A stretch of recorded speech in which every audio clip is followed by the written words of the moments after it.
হর হর মহাদেব। আজ আমি উত্তম শাস্ত্রী আপনাদের কাছে নিয়ে এলাম বৃহস্পতি যে গোচর হচ্ছে এই 14ই মে রাত্রি 10:30টার সময়। তার ফলে বিভিন্ন রাশি লগ্নের বিভিন্ন রকম রেজাল্ট আসবে, কারোর খুব ভালো, কারোর খুব খারাপ। কোন দিকে ভালো কোন দিকে খারাপ সেটা নিয়ে আজকে মকর রাশির জাতক জাতিকাদের কেমন যাবে সেই নিয়ে আপনাদের কাছে আলোচনা করার জন্য ডিটেলস আলোচনা আপনারা দেখতে থাকুন। তো বৃহস্পতি আসছে আমার মীন রাশিতে, মিথুন রাশিতে।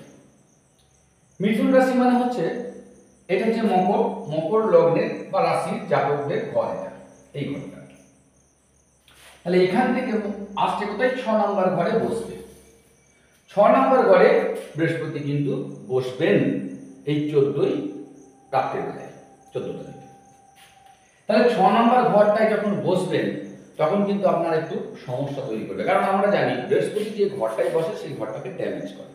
6 নম্বর ঘরটা কি? রোগ, ঋণ, ঋতু, এইটা সেবা। তাহলে আপনার কি কি ডিস্টার্ব আসতে পারে?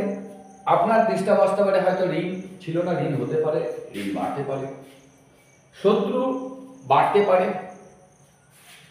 তাহলে এইটা আপনার মানে প্রতিকার কি? আপনি এটা যেহেতু সেবার ঘর, আপনি যত সেবামূলক কাজে নিয়োজিত করবেন নিজেকে, তত আপনার লোন তাড়াতাড়ি শোধ হবে, আপনার শত্রুতাও কমে যাবে। বেশ, এখন কোথায় কোথায় দৃষ্টি দিচ্ছে দেখি। এইখান থেকে দৃষ্টি দিচ্ছে আপনার এই ঘরটাই, এই ঘরটাই আর এই ঘরটাই। এইটা কিসের ঘর? 10 নম্বর ঘর। 10 নম্বর ঘরটা কিসের? কর্মের ঘর, বাবার ঘর। তাহলে বাবার শরীর উন্নতি হবে, বাবার কাছ থেকে আপনি হেল্প পাবেন, বাবার মাধ্যমে হয়তো কিছু প্রপার্টি বা সম্পত্তি বা টাকা পয়সাও লাভ হতে পারে, বাবা আপনাকে হেল্প করবে সব দিক দিয়ে। আপনার কর্মের জায়গায় আপনার একটা মানে ওয়েট বাড়বে, কর্মের জায়গাটা আপনার খুব ভালো হবে, ঠিক আছে। দ্বাদশ ঘরে দৃষ্টি দিচ্ছে মানে আপনার একটু ধর্মকর্মের দিকে একটু মন চলে যাবে, এবং এগুলো যত করবেন তত ভালো। যারা বিদেশে যাওয়ার ইচ্ছা ছিলেন, এতদিন পাচ্ছিলেন না, বিদেশ হয়ে যাবে। যাদের হায়ার এডুকেশনের ইচ্ছা ছিল বাইরে যাওয়ার, তাদের হয়ে যাবে, তারা এগুলো করতে পারবে।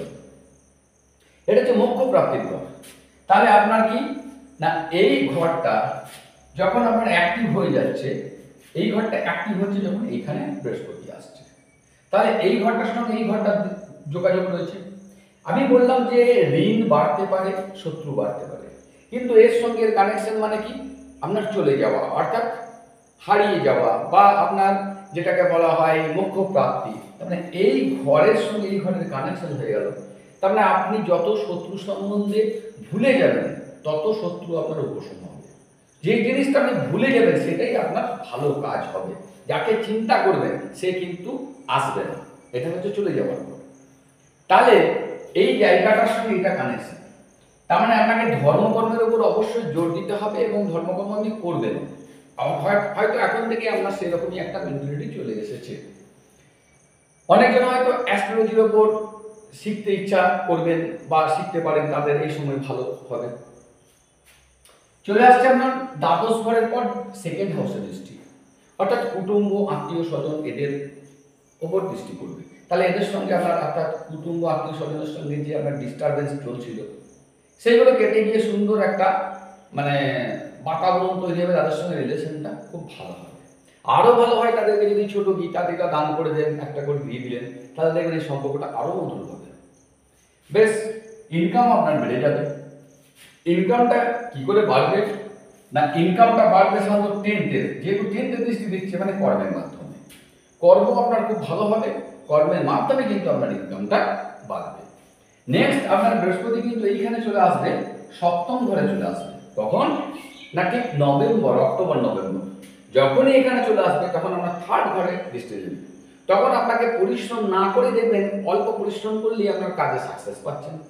তখন দৃষ্টি দিচ্ছে আপনার 1 নম্বর ঘরে, আপনার ব্যক্তিত্বটা বেড়ে যাবে, আপনার শরীরে একটু মেদ জমবে, আপনার শরীরে একটু ফ্যাট হবে। আপনার দৃষ্টি দিচ্ছে যখন একাদশ ঘরে, সাকসেসের ঘর, আপনার যা যা ইচ্ছা ছিল ম্যাক্সিমাম দেখুন সেই সময় পূরণ হবে। কাজেই আপনাদের ক্ষেত্রে বৃহস্পতির গোচর ওভারঅল ভালোই দেখাচ্ছে, খারাপ নয়।